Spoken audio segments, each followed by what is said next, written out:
Holy Toledo! In 11 months, 10,000 subscribers on the Spectre Creative channel.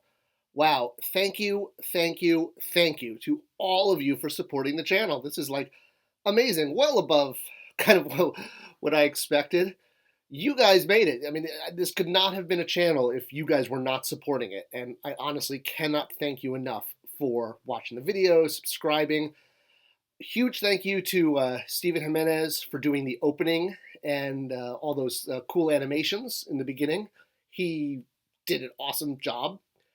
And with 10,000 subscribers, it's probably a good time to do a quick year in review on kind of what went down on the Spectre Creative channel. First off, I learned all about microphones. I think I finally got it set. And, well, I started a new job as a YouTube content maker. Well, not a job, more of a hobby. And when you start something new, well, yeah, I made a lot of mistakes in videos, like a lot. I mean, I would do simple things like mix up, well, not mix up, but refer to things that were molded in a color and say it was painted, when obviously I know it was a molded color. And I definitely had some flubs over the course of the year where I think my official GEEK card is going to have to be revoked because, you know, I made some atrocious errors like mixing up the names of Aragon's swords, Narsil and Andril, even though I actually have one of them hanging on the wall in my office. I mean, you know, to mix up the names is like, you know, that's a cardinal sin against geekdom, right? And yeah, still hanging my head low over that one. Not to mention the fact that I kept referring to Hasbro as Kenner and Kenner as Hasbro. I know that Hasbro bought Kenner, but they were definitely separate companies in the 80s. And the fact that I continually kept mixing up their names all year in videos, yeah, I should really turn in my Toy Maker's card on that one too. I swear I know the difference in companies and who makes what. And, you know, even when everybody is making the same toy these days because, you know, everyone makes the same thing.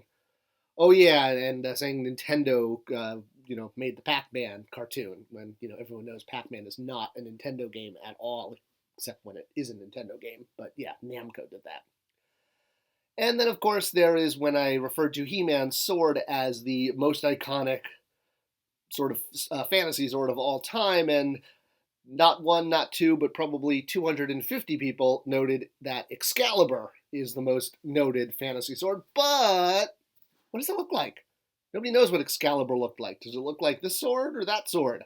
That's kind of why I didn't say Excalibur, because there's no definitive visual look for it. But thank you for all the people that definitely commented on that.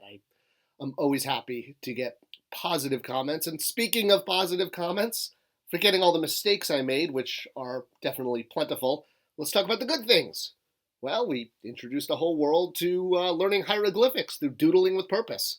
Mainly because I saw no one else on YouTube doing a video series teaching hieroglyphics when I wanted to learn them. So, hey, why not, you know, fine, I'll do it myself kind of thing. And of course, there is the Kiki Cat videos, which Kiki, by the way, now has a TikTok channel called Kiki the Cat 12345. My 10-year-old daughter does this. This is also her helping me edit and do these videos. It was a fun daddy-daughter project. And for those of you who are into toys and don't like cute cat videos, well, there you go. And for those of you who like cute cat videos and don't like toys, well, again, same thing. Hey, this channel is the best of all worlds. And, you know, it was a fun thing for my 10-year-old daughter and I to do together during the whole, you know, coronavirus lockdown. So check out her TikTok channel, Kiki the Cat, 12345. All right, I think I plugged that for her as promised. Another quick plug is the Toy Lines podcast. You should definitely check this out. Everything you need to know every week to be a geek in toys. They're on YouTube, they're on iHeartRadio, they're awesome. And of course, I launched Spectre Creative. Well, actually, I launched Spectre Creative in 2019, but it really got rocking in 2020 with some fantastic clients in the toy industry, different inventors, different people who really needed help finding ways to link the emotional connection of the consumer to their product. It's a very unique service, and I'm really thrilled to offer it at spectrecreative.com. Rolling along in some of the positives of the year, well, the case was closed on the Wonder Bread He-Man action figure, which has been a toy mystery for 35 years. While it has been called the Wonder Bread He-Man, and even the fact that their old logo used to be about building strong bodies, it's kind of ironic that this maybe that was part of why it was thought to be He-Man, but it's not. Nothing to do with Wonder Bread. It was a mail-away figure. I uncovered some paperwork during the move, and you can definitely, without a doubt, it was a giveaway figure from the buy one get one free, buy three get one free. And calling him Wonder Bread He-Man is kind of no more. Let's call him Savage He-Man. I think that's going to be the name going forward, because that has been used. So despite all the conspiracy theories and people saying the evidence was manufactured, yeah, that's just not true. There's no, I mean, why would I do that, or why would Mattel do that? Like, there's no motivation there to Mattel faking these letters and memos from 35 years ago, despite some people online and on the comments.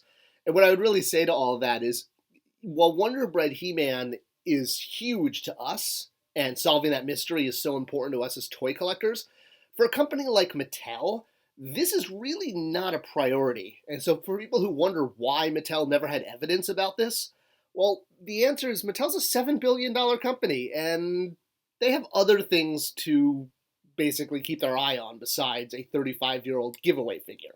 Trust me, they've got other issues. All right, so continuing along, we did some great toy industry videos uncovering the mystery of why there are always empty pegs at retail, and there are reasons for this. You can see the two-part series here about exploring the big box store rationale for this. And of course, I started off director's commentary for many of the toy lines I worked on, including Masters of the Universe Classics, DC Universe Classics, did some on Ghostbusters, did some on Back to the Future, and there is a lot more to come as I go figure by figure. So what does the future look like for this channel? Well, it's bright. I mean, not only did we just hit 10,000 YouTube subscribers in less than a year, but I want to hear from you. I want to know what you want to know about the toy industry. I love getting topic suggestions in the comments, and I always comment back. Not necessarily to the replies to my replies, but I'll at least reply to the original comment. Because it's a very unique channel here in the sense that I've worked in the toy industry and I'm also a collector. And I love bringing that perspective to YouTubers and pop culture in general. So let me know what you'd like to hear about from my experience being on the other side of the toy making process. And next year, 100,000 subscribers. That's going to be our goal. Hey, lofty goals take lofty goals. So keep subscribing, keep liking. It tells YouTube to share this with other people, and that's what this is all about. Sharing toy and Kiki and hieroglyphic love.